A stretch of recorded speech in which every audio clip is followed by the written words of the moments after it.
Hello friends, মই YouTube channel দা মিষ্টেল নিয়াছলৈ আপোনালোকক স্বাগতম জনাইছো। এতিয়া বৰ্তমান অলিম্পিকৰ সময় আৰু আমি সকলোৱে অলিম্পিক খেল উপভোগ কৰি আছো।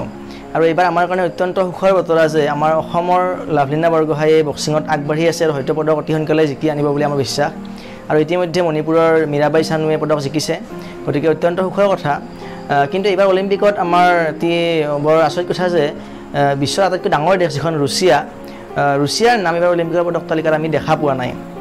গতিকে আগতে যিমানবাৰ অলিম্পিক হৈ গ'ল প্ৰতিবাৰ অলিম্পিকতে প্ৰায় শীৰ্ষ 5টা স্থানৰ ভিতৰত ৰুছিয়াৰ নাম থাকে আৰু ৰুছিয়াই বহুতো পদক জিকি বিশ্বৰ দৰবাৰত নিজৰ নাম উজ্বলাই তোলে। কিন্তু এইবাৰ ৰুছিয়াৰ নামটো নাই আৰু কি কাৰণে নাই সেইটো আমি জানিবলৈ পাম। এইটো ভিডিঅ' শেষলৈকে চালে গম পাব আপোনালোকে। গতিকে অনুগ্ৰহ কৰি ভিডিঅ'টো শেষলৈ চাব। ৰুছিয়াৰ নামটো এইবাৰ যদিও নাই, কিন্তু ৰুছিয়াৰ যিবিলাক এথলিট আছে, ৰুছিয়াৰ যিবিলাক খেলুৱৈ আছে, আটাইবিলাক খেলুৱৈয়ে কিন্তু এইবাৰ অলিম্পিকত অংশগ্ৰহণ কৰিছে। কিন্তু কি নামেৰে অংশগ্ৰহণ কৰিছে সেইটো হৈছে ROC। আপোনালোকে নিশ্চয় যদি পদক তালিকাখন লক্ষ্য কৰিছে তেনেহ'লে নিশ্চয় দেখা পাইছে যে ROC নামেৰে এইবাৰ কি আছে পদক তালিকাত বৰ্তমান হয়তো 4 নম্বৰত আছে। ROC এইটো নামেৰে আছে ROC মানে হৈছে ৰুছিয়ান অলিম্পিক কমিটি।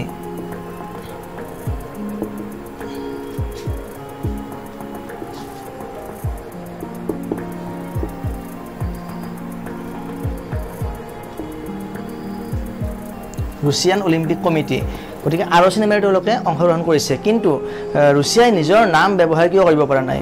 এইবাৰ ৰুছিয়াৰ যিবিলাক এথলিট, যিবিলাক খেলুৱৈ আছে, সিহঁতে যে ROC নামেৰে খেলিছে আৰু পদকবিলাক জয় কৰিছে, সেই পদক তালিকাটো তেওঁলোকৰ যিখন পদক তালিকা এইবাৰ তাত কি হৈ আছে, যিখন মানে কাউণ্ট্ৰি নেম আৰু যিটো মেডেলৰ যিটো সেই তালিকা তাত মানে হয়তো USA বা চাইনা এনেকৈ নাম ওপৰত আছে। কিন্তু যিহেতু ইয়াত আছে ROC, অৰ্থাৎ তেওঁলোকে যিমানকেইটা পদক জিকিছে আটাইবিলাক নাম আহিছে এই ROC নামেৰেহে এইটো আহিছে। আৰু পদক জিকাৰ সময়ত অলিম্পিকৰ আপোনালোকে নিশ্চয় গম পায় যে যিখন দেশৰে খেলুৱৈয়ে পদক জিকে সেই পডিয়ামত থিয় হোৱাৰ সময়ত কি হয়, তেওঁলোকৰ দেশৰ যিটো ৰাষ্ট্ৰীয় সংগীত সেইটো বাজি উঠে। কিন্তু এইবাৰ ROC যেতিয়া পদক জিকিছে আৰু অৰ্থাৎ ৰুছিয়াৰ খেলুৱৈয়ে যেতিয়া পদক জিকিছে তেওঁলোকৰ কিন্তু ৰাষ্ট্ৰীয় সংগীত বাজি উঠা নাছিল। ইয়াৰ কাৰণটো কি আৰু কি কাৰণে তেওঁলোকে ROC নামেৰে খেলিব লগা হ'ল সেইটো আমি এতিয়াই গম পাম। 2019 চনৰ ডিচেম্বৰ মাহত WADA চমুকৈ world anti doping agency WADA world anti doping agency 2019 চনৰ ডিচেম্বৰ মাহত কি কৰিছিল, WADAয়ে ৰুছিয়াক যিবিলাক মেজৰ ইভেণ্ট আছে, স্পৰ্টিং ইভেণ্ট আছে, তাৰ পৰা কি কৰিছিল, বেন কৰিছিল, তাত খেলিবলৈ নিষেধাজ্ঞা আৰোপ কৰিছিল, যাতে খেলিব নোৱাৰে, ৰুছিয়াৰ নামেৰে খেলিব নোৱাৰে। তাৰ কাৰণটো কি আছিল? তাৰ কাৰণটো হ'ল কি, যিবিলাক ৰুছিয়াৰ খেলুৱৈ আছিল সেই খেলুৱৈসকলে কি কৰিছিল, ড'প টেষ্টত আচলতে উত্তীৰ্ণ হ'ব পৰা নাছিল। কিন্তু এইটো যদিও প্ৰকৃততে পৰা নাছিল, কিন্তু কি কৰিছিল, ৰুছিয়াৰ যিবিলাক খেলুৱৈ সিহঁতৰ যিটো ডপিং টেষ্ট হৈছিল সেইটো হৈছিল আপোনাৰ ৰুছাডা মানে হ'ল RUSADA Russian anti doping agency. তাৰ যিটো মস্কোত কাৰ্যালয় আছে তাতে তেওঁলোকৰ ডপিং টেষ্ট হৈছিল আৰু ইউৰিন টেষ্ট চেম্পলটো টেষ্ট কৰা হৈছিল। কিন্তু কি হৈছিল, তেওঁলোকে অতি কৌশলেৰে যিবিলাক মানুহ তাতে মেনেজমেণ্টত জড়িত হৈ আছিল, ৰুছাডাৰ লগত জড়িত হৈ আছিল, তেওঁলোকে তেওঁলোকৰ এথলিটসকলৰ শাৰীৰিক সক্ষমতা বৃদ্ধিৰ কাৰণে ডপিং কৰোৱাইছিল। অৰ্থাৎ তেওঁলোকক মানে কি কৰিছিল, শক্তিবৰ্ধক ড্ৰাগছ যোগান ধৰিছিল আৰু তেওঁলোকক সেনেকৈয়ে খেলপথাৰত অৱতীৰ্ণ কৰাইছিল। কিন্তু তেওঁলোকৰ যিটো ডপিঙৰ ৰিপৰ্ট, সেই ৰিপৰ্টটো যদিও পজিটিভ আহিছিল, তেওঁলোকে কৌশলেৰে সেই ৰিপৰ্টটো লুকাই কিনে তেওঁলোকৰ নিগেটিভ ৰিপৰ্ট কি কৰিছিল, IOCক যোগান ধৰিছিল। IOC মানে হ'ল ইণ্টাৰনেশ্যনেল অলিম্পিক কমিটি, IOCক যোগান ধৰিছিল। কিন্তু এই কথাটো কি হৈছিল, ৰিভিল হৈ গৈছিল, এইটো কথা ফাদিল হৈছিল যে ৰুছাডাই কি কৰি আছে, কৌশলেৰে এইটো কাম কৰি আছে আৰু ইণ্টাৰনেশ্যনেল অলিম্পিক কমিটি কি কৰি আছে, ফাঁকি দি আছে। অকল ইণ্টাৰনেশ্যনেল অলিম্পিক কমিটি বুলি নহয়, যিবিলাক মেজৰ স্পৰ্টিং ইভেণ্ট হয়, যেনেকৈ আমাৰ বিশ্বকাপ ফুটবল হ'ব 2022 চনত হ'ব, তাতেও কি কৰিব, ৰুছিয়াই খেলিব নোৱাৰিব, ৰুছিয়াৰ নামেৰে খেলিব নোৱাৰিব, কাৰণ 4 বছৰৰ বেন লগোৱা আছে। যদিও পিছত কি কৰিছিল, 4 বছৰৰ বেনটো 2 বছৰলৈ হ্ৰাস কৰা হৈছিল 2020 চনত, কিন্তু 2022 চনলৈকে সেইটো লাগু হৈ থাকিব। গতিকে তেতিয়াও যদিহে কোৱালিফাই কৰে ৰুছিয়াই, তেনেস্থলতো কিন্তু কি কৰিব, ৰুছিয়াই নিজৰ নামেৰে 2022 চনৰ ফিফা বিশ্বকাপ ফুটবল খেলিব নোৱাৰিব। কিন্তু ৰুছিয়াৰ এইটো কথা বিশ্ববাসীয়ে কেনেকৈ গম পালে যে ৰুছিয়াই বহুত কেয়াৰফুলি কি কৰিছে, এইখিনি কাম কৰি আছে আৰু খেলুৱৈসকলক ড্ৰাগছ সেৱন কৰোৱাই খেলবিলাকৰ অংশগ্ৰহণ কৰোৱাই আছে।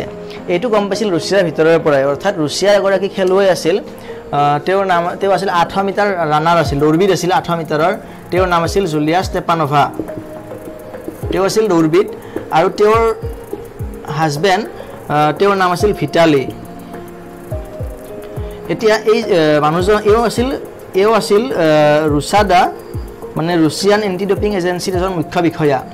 আৰু এইটো ঘটনা হৈছে 2014 চনৰ তেওঁ কি কৈছিল এই জুলিয়া ষ্টেপানোভা আৰু ভিটালি এই দুজন মানুহে মানে এও ওয়াইফ আৰু এও হল হাজবেণ্ড এওঁলোকে কি কৰিছিল এটা জাৰ্মান ডকুমেণ্টাৰী এটা ইণ্টাৰভিউ দিছিল আৰু তাতে তেওঁলোকে এইটো কথা ৰিভিল কৰিছিল যে ৰুছিয়াই বহুত কেয়াৰফুলি বহুত সফিষ্টিকেটেড ভাৱে কি কৰিছিল খেলুৱৈসকলক ডপিং কৰোৱাইছিল আৰু তেওঁলোকৰ শাৰীৰিক ক্ষমতা বৃদ্ধি কৰোৱাইছিল আৰু এনেকৈয়ে তেওঁলোকে ৱৰ্ল্ডৰ যিবিলাক মেজৰ ইভেন্ট হয় তাত অংশগ্ৰহণ কৰোৱাই আছিল আৰু এওঁলোকৰ এইটো এলিগেশ্যনৰ ঠিক 2 বছৰ পিছত 2016 চনত